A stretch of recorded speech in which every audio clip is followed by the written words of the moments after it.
Señores, hace unos años, quizás hace 20 años, se discutió en Estados Unidos la posibilidad de que el gobierno, el Estado norteamericano sacara o bajara los impuestos de los cosméticos, de algunos cosméticos de mujeres, como el pintalabio, el colorete, porque ya se constituían en algo indispensable en la vida de una mujer. Hoy se está discutiendo de primera necesidad. Se está discutiendo hoy hasta dónde en un momento en que una persona que no luzca bien o una persona de mucha edad ya para conseguir trabajo necesite de un tratamiento estético por lo menos. Y ya hay medicina. Pero es muy claro, tú dices estético, no plástico. No, estético. Tú estás muy bien. Tú estás igual que el doctor Cedeño. El doctor Cedeño, que no le gusta que le digan cirujano plástico, sino doctor porque ese cirujano medio que se ha estético, relajado, no plástico. Es más, él pone no plástico. Él es el creador del programa de prevención de procedimientos de cirugía cosmética invasiva. Se llama PPPCI. Creador de la técnica de lipoescultura con reducción y tallamiento para adiposidades localizadas. Te hacen una Venus de Milo. Creador de la técnica de lipoescultura por desplazamiento para pacientes que se han realizado abdominoplastías. Y creador de las técnicas de regeneración celular para rejuvenecimiento facial por CEPS. Y creador de la técnica de refinamiento facial para embellecimiento de contornos y facciones de la cara y el rostro. Hay una forma de definir eso de una manera que el público lo pueda entender en una mañana. Sí, ante todo, darle las gracias por habernos permitido llegar a este programa. Manuel Cedeño. Y al público mediante una campaña que estamos haciendo. ¿Qué da eso de Cedeño? Atomayor, el Cebo. Higüey, eso no me Higüey, doctor. Higüey. Mi padre fue higüeyano, dueño de la clínica Cedeño por muchos años, del área suya, políticamente hablando, en un momento determinado. Pero yo soy capitaleño neto, pero tengo mi sangre higüeyana. Le decía que agradezco la oportunidad que me hayan dado para llevar al público una situación que se está dando, en donde constantemente estamos recibiendo pacientes complicados. Y esos términos que usted está viendo ahí es porque tenemos 10 años, o más de 10 años ya, desarrollando técnicas, primero como cirujanos generales, en donde teníamos que hacer cirugías, de la que se estaba hablando en el tema anterior, que tiene mucho que ver con la parte humana, la parte vocacional, donde el médico que se forma entiende que va a hacer medicina porque va a ayudar al mundo. En un momento determinado nos vemos integrados a un centro dentro del mismo hospital, donde creamos clínica de heridas, ostomía y pie diabético. Fundamos ese centro dentro del Hospital Francisco Moscoso Puello, donde fuimos jefe de cirugía en un momento determinado, y en el Hospital Central de las Fuerzas Armadas. Ahora se llama Raúl Álvarez Sturla, ese centro de pie diabético. Bueno. Entonces, basado en eso, esa experiencia, que aunque el maestro Goico decía que los cirujanos no tenían experiencia, llevada a las vivencias, aprovechamos ese conocimiento de manera personal porque en un momento determinado el gobierno o los gobiernos no auspician estudios de investigación. Y manejamos mucho lo que fue evitar las amputaciones de tejido necrótico. Para el público que nos está escuchando, el tejido necrótico es el tejido que ha muerto ya por diferentes factores. Entonces, de ahí en un momento determinado nos involucramos en la parte de ver cómo los procedimientos de cirugías plásticas, que se confunden los términos mercadológicamente y dicen que es una cirugía estética. Entonces el paciente... Bueno, en la plástica hay estética y es reconstructiva. Es reconstructiva, claro. Pero cuando usted se mete a un quirófano a hacerse una liposucción, una mamoplastía y una gluteoplastía y el paciente fallece, ya ahí el término desaparece. Porque el paciente cuando muere ya no sabemos qué fue lo que se hizo. Los cirujanos te dicen, mira, los que chocan son los que manejan, a los otros los atropellan.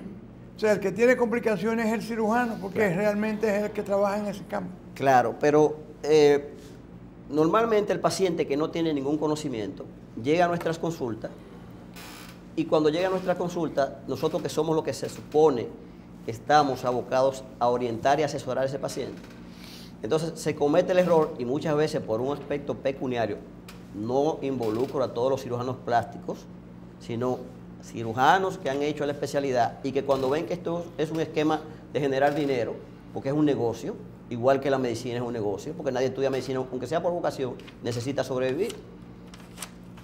Entonces, cuando el paciente te pregunta que si hay alguna complicación o si hay algún problema, nosotros somos los que tenemos que explicarle a ese paciente las verdaderas complicaciones que se producen en cada uno de los procedimientos. Por ejemplo, a ningún paciente le dicen que hay o existen de 13 a 14 complicaciones en una abdominoplastía.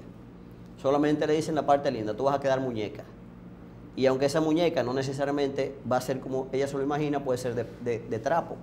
Porque la cantidad de cicatrices a veces que se le produce a un paciente, y más en un país como el de nosotros, que es mestizo, porque ustedes son blanquitos, pelito bueno, y ahorita en el set decían, una reunión de árabes, donde usted pasa un bisturí, maestro, donde usted hace una incisión o se produce un trauma por cualquier razón, el paciente puede terminar en una cicatriz permanente para toda la vida.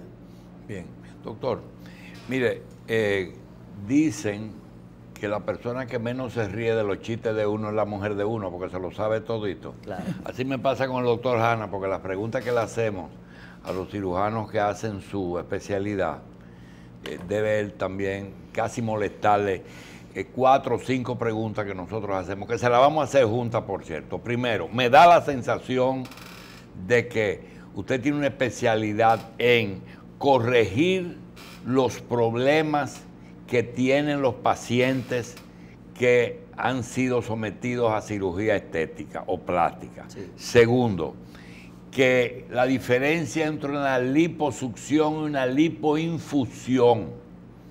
Tercero, que si las especialidades, el super especialista de la nueva medicina es el cirujano plástico, porque interviene los párpados, el tabique nasal, los juanetes, los labios, y se mete en cualquier parte del mundo.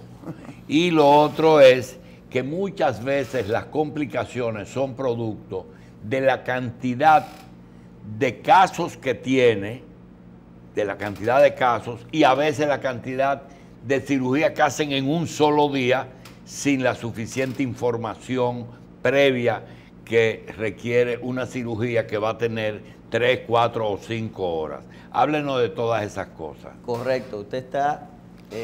no, de eso sabe más que todo el mundo, se ha hecho usted el procedimiento. Preguntado. Como siempre, ¿verdad? Y su fama de ser muy acucioso, es que basado en eso que usted está diciendo, nosotros hemos tenido que hacer una especie de subespecialidad, porque cuando nos involucramos en estos procesos, pensábamos que iba a ser un jueguito, porque como cirujanos uno está acostumbrado a hacer cirugías mayores y las complicaciones las resuelve uno. Aquí a veces es inverso. El procedimiento lo hace otro y tiene uno que resolver las complicaciones, que pueden ser inmediatas, ¿verdad? O tardías. Las inmediatas son las que a veces no hay tiempo porque el paciente muere en el quirófano. Y la tardía es donde el paciente puede empezar desde una simple infección de la herida hasta una cicatriz, como hemos hablado ya. O buscar un abogado. O, como se ha implementado, que ahora ya la gente está perdiendo el miedo porque antes no ocurría eso, porque tenía el miedo de que la vecina descubriera que ella se hizo un procedimiento de cirugía plástica. Entonces, después que nos hemos involucrado en estos procesos, bajo los esquemas de CEPS, que es cirugía estética sin bisturí, hablando de los términos que usted me mencionaba ahorita, y de lo que era RFA, que es refinamiento facial anatómico, y lo que era RCB, que es regeneración celular biológica, porque son procedimientos que son mecánicos, pero deben ser biológicos alternativos. Basado en eso que usted dice, doctor Jacín, ¿qué pasa con eso? Que los pacientes cuando llegan a nuestra consulta, ya llegan después que han sido, no que han tenido una lesión nada más, sino que han sido desfigurados. Desfigurados, y usted dice, pero no puede ser, ¿cómo es posible que un médico que se forma, que va a Brasil, que va a México, que va a hacer especialidades fuera de aquí de este país, y viene entonces entendiendo que tiene que producir estética, termina desfigurando pacientes porque hay técnicas en cirugía plástica que no importa quién la haga. El procedimiento va a quedar, el paciente va a quedar desfigurado si no se toman en cuenta los criterios que están establecidos para esto. Por ejemplo, usted no puede hacerle una liposucción a una paciente que está sobrepeso. aquí se ha implementado ahora el asunto de la cirugía bariátrica como que es el pan nuestro de cada día también. Y existen criterios, inclusive los libros dicen que los grandes cirujanos no hacen cirugía bariátrica porque entonces el paciente tiene que terminar haciendo lo que cuando le hacen la cirugía bariátrica, entonces tienen que terminar en una dieta que la pudieron haber hecho antes. Entonces se ha confundido que en Estados Unidos por asuntos económicos, para los casos de obesidad mórbida y el asunto de los seguros, que ahorita estaba hablando de esos términos, le salía muy costoso a los pacientes obesos, porque en Estados Unidos no hay control, no hay una educación, allá todo el mundo quiere comer lo que entiende. Ahora es que quizás con los nuevos estilos de cambio de vida y de salud, la gente está tomando un poquito más de conciencia. Pero la cirugía bariátrica se creó en ese sentido, porque los seguros médicos tienen que estar pagando mucho dinero en medicamentos de esos pacientes gordos, cardíacos, hipertensos, diabéticos. Entonces, cuando tú haces una cirugía bariátrica, tú le estás produciendo una enfermedad al paciente para producir un efecto, entre comillas, beneficioso. Si no una enfermedad, un estado anómalo, pero no es una enfermedad real. Bueno, está bien. Bueno, es como vamos a producirte un efecto para mejorarte de un problema, pero posteriormente ese paciente entra en muchos factores, incluyendo psicológicos. Tiene que reconocer que hay indicaciones para casi todos los procedimientos. Hay un patrón de elementos que tú tienes que tener para someterte a una operación de la vesícula, o de apéndice, o de un ovario, de un testículo. Protocolo que está establecido. Hay un protocolo para cada uno. Por los estándares internacionales quirúrgicos. Claro. Entonces, cuando vemos personas, por ejemplo, que son de los inconvenientes que nos encontramos, unos llamados médicos estéticos, el cual en un momento determinado yo comenté con el doctor, le dije, mira, la medicina tiene una base científica, que es donde usted se la puede lucir porque usted hizo medicina interna, me imagino, ¿verdad? Creo que sí, y yo que le doy seguimiento entiendo que ese es el conocimiento que usted tiene, por lo que usted viene aquí y dice, el problema de ese paciente es tal. Pero cuando usted no tiene una base quirúrgica y usted hace un procedimiento mínimamente invasivo, usted está exponiendo a ese paciente a una complicación y que otro la resuelva. Entonces imagínese usted cuando usted tiene que someter al paciente, como decía el doctor Jassi, a una abdominoplastía, a una mamoplastía, que ese tiempo quirúrgico aumenta y tú estás exponiendo al paciente mediante ese riesgo quirúrgico a morir en un quirófano. Quirúrgico y anestésico. Y anestésico. Entonces, usted consciente de eso, que eso está proscrito inclusive, aquí deberían entonces legislar para decir que usted no puede someter a un paciente a lo que él quiera, porque no es el paciente que sabe. Se supone que uno es el que tiene que tener el criterio y la ética hasta profesional para no entrar en lo que el paciente diga que él quiere hacerse. Porque aquí hay gente que no tiene ni la anatomía para entonces hacer ese procedimiento y usted lo ve deformado. Y es por eso. Porque se van a un médico, a un cirujano, y el cirujano le dice, no hay problema, ¿qué es lo que tú quieres? Doctor Cedeño, aquí hay una buena clase de cirujanos plásticos, de eso no hay duda. Claro, Como en todas partes del mundo. Claro. Cuando tuve una señora que viene con una maleta del aeropuerto y la parquea frente al consultorio de cirujano plástico para que la operen mañana. Sí, así mismo. Y al otro día se va doblada en el aeropuerto, tú la ves doblada, que no se puede enderezar. Ahí hay varias fallas, tanto del que lo hace como del que se deja operar solamente para cobrar un dinero. Pero el paciente no tiene conocimiento de eso. Lo tienen, doctor. ¿Usted cree porque que no tienen la educación. Oye, esa gente viene referida. Claro. Doctor. Entonces, con el inconveniente de que a veces, de las cosas que he descubierto, que mujeres que han sido desfiguradas dicen, ve donde mi cirujano, para que estemos pareja. Pero esas que llegan a su consultorio, yo imagino que ya llegan incluso después de haber ido donde quien le hizo la intervención para que les corrija algún problema, o porque piensan como que así como es irregular a veces la forma en que se hace eso, también parece a veces como si fuera un negocio de un contrato con garantía, de tal cosa hasta te queda mal, yo te la arreglo. Claro. Sí. ¿Qué cantidad? ¿Varias intervenciones o correctivas por parte del que hizo la operación originalmente o van directamente donde usted, en la mayoría de los casos? No, lo primero es que el paciente que ha sido desfigurado o queda traumatizado, que a veces no se sabe qué es peor, porque muchas de esas mujeres no quieren desnudarse delante de su pareja. Porque al que usted le hace una cirugía donde tiene el ombligo aquí en el pecho, una cicatriz que le llega de fosa ilíaca a fosa ilíaca, un seno por un lado y el otro por el otro, no quieren desnudarse delante de su pareja. Entonces, cuando van donde el cirujano que la trató, que debe supuestamente corregir ese daño, Entonces, lo que a veces, queriendo hacer otro procedimiento, producen un daño mayor. Porque el tejido necesita una respuesta biológica, necesita recuperarse. Y en su desesperación para que esa paciente no salga a decir, el cirujano tal... No esperan ese recuperación. No puede el plástico tocar cualquier órgano, meterse en párpado, lo que le dije del tabique, en hueso, en cualquiera. El cirujano plástico tiene, bajo lo que es su entrenamiento, tiene la capacidad de poder hacer todo lo que implica una corrección o un arreglo de cualquiera de las partes. Y lo que ustedes hablaban al principio de que debe buscarse el antecedente. Nosotros tenemos caso, el doctor Hanna y yo, que conocemos una muchacha preciosa, bien formada, y dijo, yo me quiero hacer la nalga porque mamá, cuando yo tenga un poquito más de tiempo, mi mamá se me van a caer. Preventiva genética existe.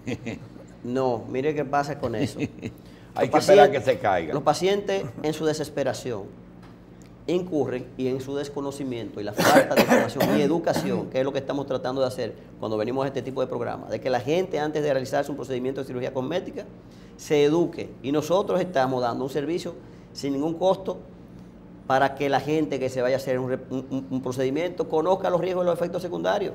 Entonces, eso que usted está diciendo es la misma naturaleza de la mujer, que parte de querer ser más bella que las otras. Y no entiende que eso depende de muchos factores. Si la gente buscara la salud con la misma intensidad que busca la belleza, sería un mundo totalmente diferente. Claro.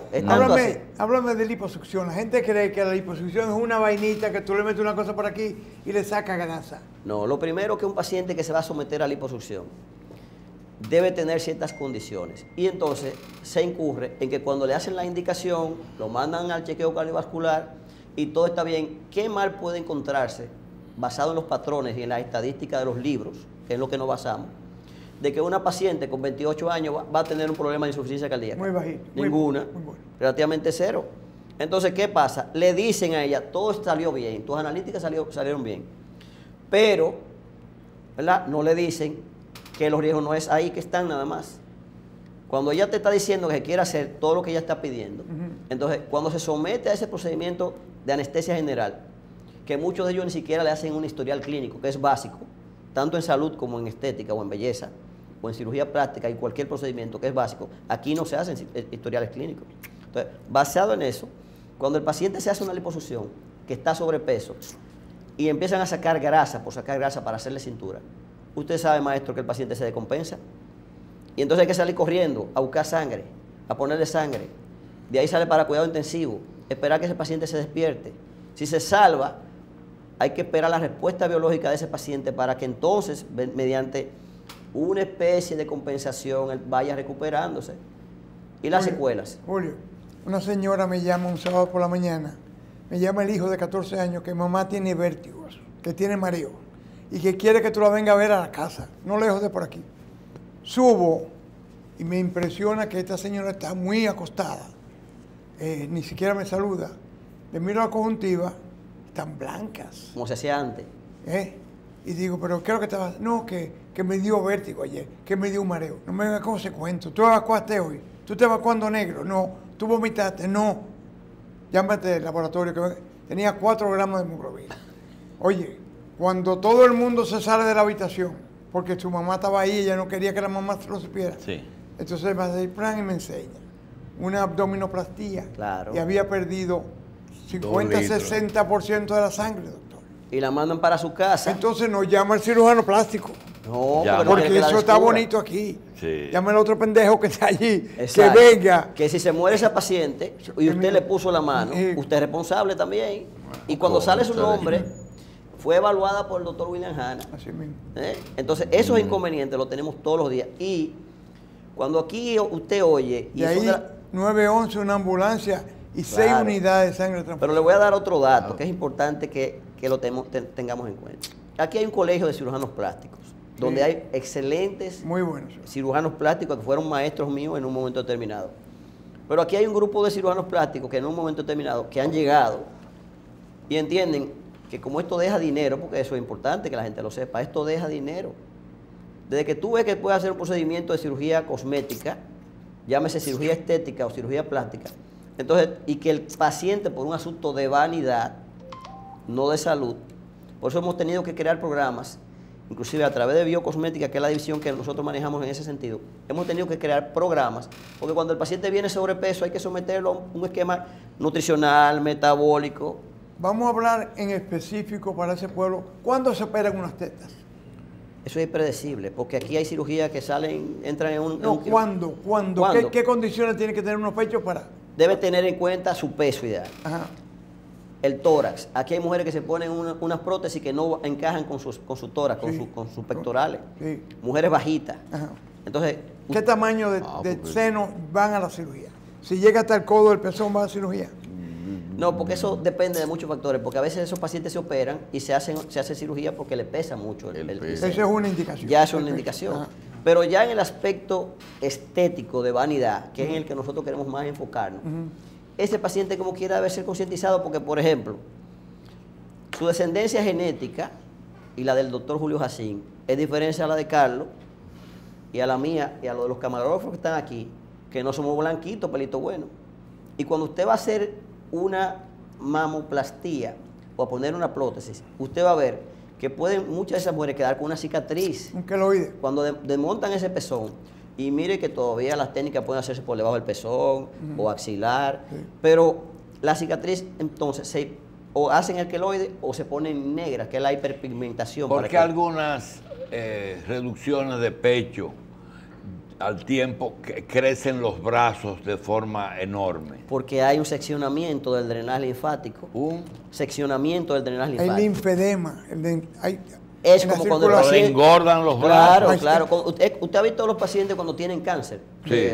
Usted ha visto que el Mixedema. sistema linfático se altera. no. Entonces, ¿qué Linfedema. pasa con eso? Linfedema. Linfedema. El esquema que nosotros manejamos es basado en un mecanismo de acción y por eso es que es biológico alternativo. Tú no puedes hacer nada que produzca un efecto secundario adverso en el paciente. Mira, cualquier cosa que tú te pongas en la piel se absorbe.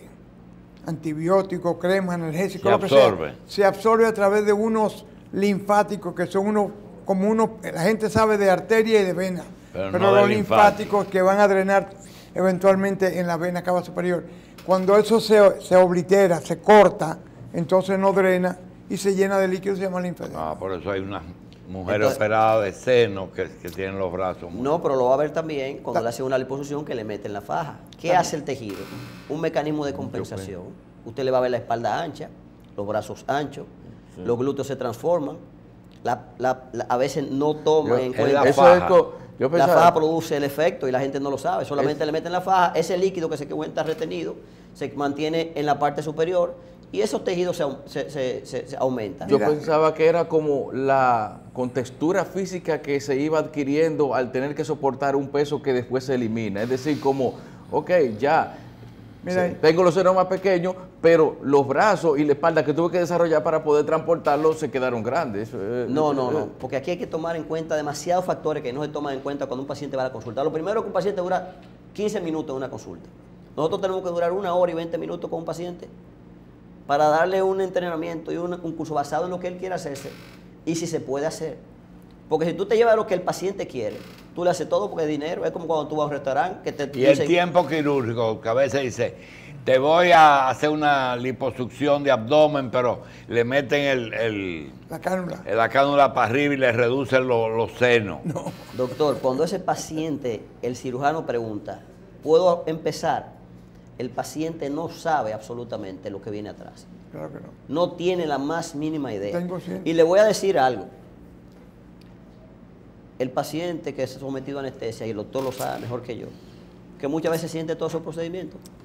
Sí, es traumático. Bueno, mire, y una cosa, hay pacientes que si le dicen lo que van a sufrir en la recuperación, no se hacen nada. ¿Y no cómo se lo hacen. ¿Cómo pagamos el Mercedes-Benz, la jipeta, el apartamento? Para evitar eso, no se lo dicen a alguna gente. No les Tendrías dicen, tú que preguntárselo a ellos. Porque ya eso es un asunto. No, porque yo sé que, yo digo, una convicción. Hay mujeres que yo le he oído diciendo, ay, si yo hubiera sabido que tú eras así, no me lo hago dicen nada. después, y ese es el problema, y esa es la razón. Mira, yo conozco el caso de una cirujana plástica, muchacha joven, bonita, ¿no? Mujer bella de 35, 40 años. que estaba divorciada y decidió reunirse otra vez con su marido. Entonces ella se había hecho una cesárea y tenía un queloide ahí que le molestaba.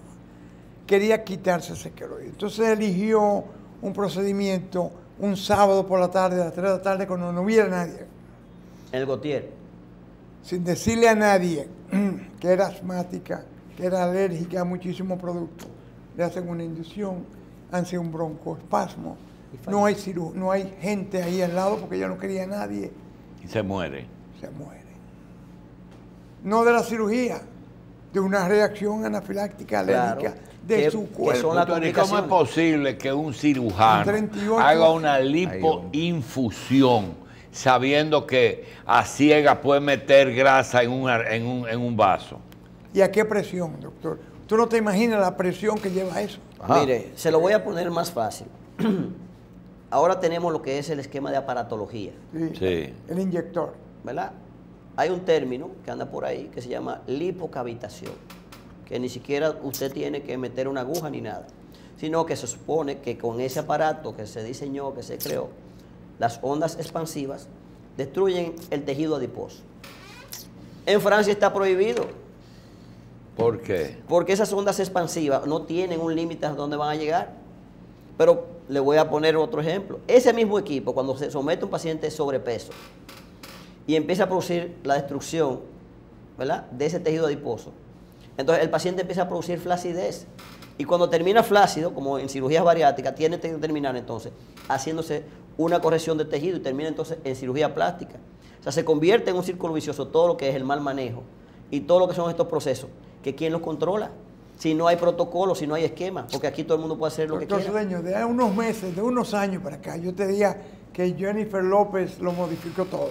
Lo cambió la vida. Y los traseros se convirtieron en el órgano sexual por excelencia. Antes eran los pechos y ahora el trasero. Pero tú vas a un shopping center, a un mall, y tú ves quién se lo hizo y quién no se lo hizo. Sí. Pero eso se debe a una razón, doctor. Porque se le va la mano al cirujano. No hay estética, porque lo que se supone que usted debe quedar lo más natural posible. Esas mujeres no sabían que iban a quedar así. No. Y lo peor de todo, también es que existe lo que llama el dismorfismo. Claro. La inconformidad de que lo que me hicieron, esta nariz que me hicieron, que la querían como ustedes, que son árabes, se gusta ella que misma. No saben que eso por un factor biológico, genético. Ah, no, yo quiero esa nariz. Yo quiero la nariz de fulanito de tal. Sí, pero tiene que haber un problema también mental. Porque ¿cómo es posible que una mujer que se haga los glúteos y se mire en el espejo, después piense y está convencida de que son bonitos y va hasta televisión y sexy, siendo cosas hasta ridículas? Porque no lo admiten. Yo no lo entendía, porque yo me formé como cirujano general, haciendo cirugías de tumores, salvando vidas. Lo quieren imponer como moda, un defecto. Porque necesitan que los otros lo entiendan como doctor, que está bien. Una persona que tenga una tosis palpebral, es decir, que se le caiga un párpado. ¿Por qué factor? ¿Por uso de botox, que yo no lo uso? No. Una persona que tenga ese problema. ¿Quién debe hacer la blefaroplastía? ¿Un oftalmólogo o un cirujano plástico? No, por ejemplo, eso va a depender del entrenamiento, doctor. Porque aquí hay oftalmólogos que te pueden hacer una blefaroplastía mejor que un cirujano plástico. Muy bien. Ahora, si usted, que estudió medicina, y estudió medicina por vocación, y en un momento determinado se dedicó a la comunicación, ¿cuántos comunicadores como usted hay aquí en este país, siendo usted médico? Son pocos, porque usted está utilizando la base de ese conocimiento, de lo que se maneja en medicina, para utilizarlo cuando usted le llega un entrevistado de otra área. Blefaroplastía es más piel que nada. Ese conocimiento lo adquiere un oftalmólogo en un entrenamiento quirúrgico. Ahora, el cirujano plástico, que tiene una base de 1 año o 2 de cirugía general, y los otros 2 son de cirugía plástica. Y cuando Salud Pública viene, Albertico Díaz, y dice, hay que habilitar a un cirujano plástico, ¿qué es lo que le revisa? ¿Los papeles o la práctica? No, los papeles, doctor. ¿Los papeles? Los papeles. Entonces, ¿qué pasa? Eso trae como consecuencia que, inclusive, parte de la campaña que hacen los cirujanos plásticos, y ellos lo saben, es que vienen aquí. Si el tipo no está en el colegio, no vaya donde ese cirujano, porque entienden que eso es lo que te da la garantía de que tú no moriste en un quirófano, y no es verdad. Lo que te da la garantía de que tú no moriste en un quirófano. Háblame de regeneración celular, que me parece que es el tema que a ti te favorece más. Bueno, aunque no fue el tema por el que vinimos, sino por la prevención, de que la gente supiera Eso no se puede prevenir así hablando. Bien, y se coge mucho, como dicen. No, una mujer se va a divorciar, me voy a arreglar, que yo que después que se divorcia. Sí. Sí. No, y a veces se divorcia después del arreglo. Antes de divorciarse se arregla. Para que ese marido que se va a pagar la cirugía. Sí, la regeneración. Sí, porque son muchas cosas que se manejan en esa mente de ese ser humano. De ese ser humano. Bien, sobre la regeneración celular, doctor, no es más. Debajo de nuestra piel existen unas células que se llaman fibroblastos. Nosotros tenemos más de 10 años ya investigando sobre la respuesta biológica para tratar de regenerar en un momento determinado lo que eran pacientes que iban a ser amputados. Esta vivencia la hemos utilizado para crear una técnica que se llama RCB o regeneración celular biológica, la cual cuando se aplica, el paciente, no sé si habrán puesto algunas imágenes, el paciente empieza a rejuvenecer biológicamente. ¿Qué tú le aplicas? ¿Qué aplica? No, aquí lo que se utiliza es una respuesta biológica de cada individuo único en el mundo. Si usted le pica un mosquito, doctor, usted hace una reacción. Si usted tiene un trauma, ¿verdad? Tiene una respuesta biológica donde se producen una serie de elementos en ese trauma que son inflamatorios, sí, todo. La elastina, por ejemplo, esta es una imagen de una paciente en el antes a la que se le aplicó regeneración celular biológica. Si pueden pasar la siguiente, van a ver el cambio automáticamente. ¿Qué es lo que tú aplicas? Una técnica, doctor, que he desarrollado basado en la respuesta biológica de ese individuo a través de respuestas que van... ¿A qué? ¿Respuesta a qué? A que esas células fibroblásticas que ya han degenerado deben duplicarse. ¿Tú lo estimulas el crecimiento de fibroblastos? El crecimiento de fibroblástico se estimula y permite que en un momento determinado el paciente empiece a producir su propio colágeno ¿Qué autólogo. le aplicas? No, es la técnica, doctor, el microtrauma, el daño, la injuria que se produce sobre el tejido para producir esa respuesta biológica. Que es una inflamación. Es una inflamación, esa inflamación, como dice Schwartz, te da una respuesta endocrino metabólica al trauma. Hay edades que usted no recomienda una cirugía estética. Bueno, yo he trabajado con pacientes hasta de 93 años. Claro. Porque a veces físicamente, mire, yo no voy a preguntar la edad del doctor, 80. pero yo quisiera que fuera mi paciente y usted. Usted comenzó a decir algo, el tiempo no nos va a dar, doctor Cedeño. Sí. Yo creo que se está buscando... Perdón, mire, esa imagen, doctor, es una imagen de un paciente con acné, donde esos pacientes, el doctor sabe que le indican Roacutan, que produce, ¿verdad?, daño hepático. Es una respuesta biológica. Daño hepático y daño germinal. Y daño germinal. Entonces, esta imagen que usted está viendo ahí es una respuesta biológica. Ahí no se utilizó absolutamente ningún químico, es orgánico. Disculpe, doctor. Esa muchacha doctor, tiene usted habló, comenzó a hablar de que no va a salir embarazada en los próximos tantos años, sí, porque puede dar lugar a problemas de tipo... Yo creo que se ha abusado y aquí todo el mundo está poniendo botox. Hablen un minuto de eso. Bueno, nosotros no ponemos botox y estamos en contra total. Pero hablo de como toxina botulínica. Quítale el botox. Sí. Está manejando una de las toxinas más mortales que conoce la humanidad. Claro, se iba a utilizar en la Segunda Guerra Mundial. Claro. Del botulismo. La toxina botulínica, su uso iba a ser en la Segunda Guerra Mundial, pero le tenían tanto miedo, más miedo que las armas, que decidieron hacer un pacto y decidir que no iban a utilizar armas de destrucción masiva. Sí, y decidieron que mejor era 5 cc si lo ponen en el tanque de agua aquí se mueren 2 millones decidieron, pero te lo inyectan 5 cc claro, en la cara. Lo que pasa es que son microdosis del 1 por millón. Son microdosis.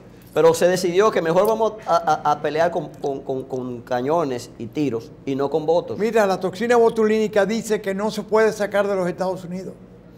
Es un negocio, doctor. Oye. Genera billones y los que lo están colocando, cuando le colocan botox a un paciente. Lo que yo te digo, que no es agua bendita, porque la gente cree que me puse botox, fue que me pusieron agua bendita. No, lo que pasa es que le va produciendo una momificación, inclusive nosotros tenemos un término que es el guasón de Batman. ¿Qué? Claro. ¿Momificación? Claro, el paciente va momificándose porque lo primero es que tú paralizas los nervios faciales. Sí. Pero cuando paralizas los nervios faciales también paralizas las células pequeñitas, pequeñitas, que tiene su sistema nervioso autónomo. ¿Usted sabía que hay pacientes que engañan con la analítica a los cirujanos plásticos? Sí, ellos engañan. ¿Qué objetivo? Porque engañan con todo. Aquí viene una puertorriqueña una vez, yo no tengo nada, mire mis análisis, no eran de ella, ni era su nombre. No, como cuando se hacen dumping con los orines de otro, doctor. Pero es por eso que le estoy diciendo, cuando se lleva un protocolo, Y uno como médico debe manejar esos protocolos que están ahí, están establecidos. ¿Quién ha dicho que hay que hacerse 3 o 4 procedimientos? El voto se usa como que no es nada, como usted me preguntó, pero va produciendo una momificación del paciente y va produciendo daño en las células fibroblásticas, que son las que producen el propio colágeno del paciente. Entonces se inhibe de producir colágeno, el paciente entonces empieza a envejecer posteriormente, es lo que deja de hacer movimiento. ¿Por qué quedan las tetas viscas? Muchos factores. Pueden ser la técnica, la colocación de la prótesis. A veces son 2 cirujanos trabajando al mismo tiempo. A veces son 2 cirujanos para tratar de adelantar el proceso, porque saben que es un riesgo cuando está haciendo un procedimiento, que a veces está uno en los senos y otro abajo. Son todos los inventos que en un país como este, doctor, que es una selva. Y es cierto que hay técnicos que utilizan algunos cirujanos plásticos, que a veces tienen 3 salas de operaciones, de las cuales hay dos haciendo lipo, que no son médicos. Porque en un momento determinado lo ven como un proceso mecánico. Yo viví la experiencia, doctor, de una doctora que tiene unos anuncios por ahí, y que en un centro médico me encuentro con ella en un quirófano, la veo con su pijama, con su bozal, con una vocecita muy linda, y empiezo a hablar con ella, porque usted sabe que existen unos términos médicos que son muy técnicos. Y cuando me doy cuenta, porque me empiezan a llegar pacientes de ella, desfigurados. Ella es un médico general que hizo en un país de estos que son, donde te dan un entrenamiento, hizo liposucción. Y entonces esos pacientes, ella cuando se cansaba en esos pacientes gordos, porque ella no sabía que el criterio de trabajar a un paciente con liposucción, ella ponía al enfermero. Ay, Dios. Entonces eso que usted está diciendo puede ocurrir. Pero eso también que usted está diciendo es donde yo termino la cirugía y salgo corriendo para otra dentro del mismo centro, porque como se hace mecánico, entonces eso trae como consecuencia, donde el mismo médico, el mismo cirujano, pierde los escrúpulos en un momento determinado. Pero ¿dónde está tu consultorio? ¿Dónde tú trabajas? ¿Dónde operas? ¿Cómo te localizamos? Porque ahorita comienza la gente a quererse operar de todo contigo. Sí, pero que tiene Torre de Especialidades Médicas de la Bolívar 755. Eso es frente a la clínica. Doctor Cuarta Betances, planta. Betances. Sí. ¿Verdad? Sí. Frente a frente. Nosotros estamos también, nosotros también estamos en Bávaro, porque fuimos los que está en Bávaro y Punta Cana. Iniciamos el primer centro internacional para turismo de belleza y salud. O sea, eso que usted está oyendo ahora de que turismo de salud no es más que lo que estaba hablando el doctor ahorita, donde la Plaza de la Salud tiene toda una plataforma y el que está ahí tiene la ventaja de hacer lo que quiera. 829-466-1212. Déjame decirte. Por WhatsApp, En el 1975 se hacía turismo de salud aquí. Sí. Yo tenía un promedio de 8 a 10 pacientes de Curazao, San Martín, Aruba, qué sé yo qué. Se crearon los buscones que iban al aeropuerto. Sí. Y ya no lo llevaban a Lina, sino que lo llevaban al príncipe y a unos moteros, una vaina por ahí. Y entonces las cosas no salieron bien y se fueron para Venezuela. Y ahora tú ves que hay un refugio de esa población que viene y te dice: doctor, yo tengo 20 años yendo donde el médico mío, nunca me ha quitado la ropa. Nunca me ha examinado. Déjeme darle un dato, doctor. Yo tengo el inconveniente actualmente, que mis pacientes a los que yo le hago procedimientos estéticos, cosméticos, mínimamente invasivos, que es nuestra técnica. Bien. Después creen que yo soy médico. Señores, se acabó el tiempo. Doctor Manuel Cedeño, gracias. Gracias a ustedes por invitarnos. 829-466-1212. Nos vemos esta noche WhatsApp, en Coral. por WhatsApp. WhatsApp. Y escriban. No cogemos el teléfono directamente.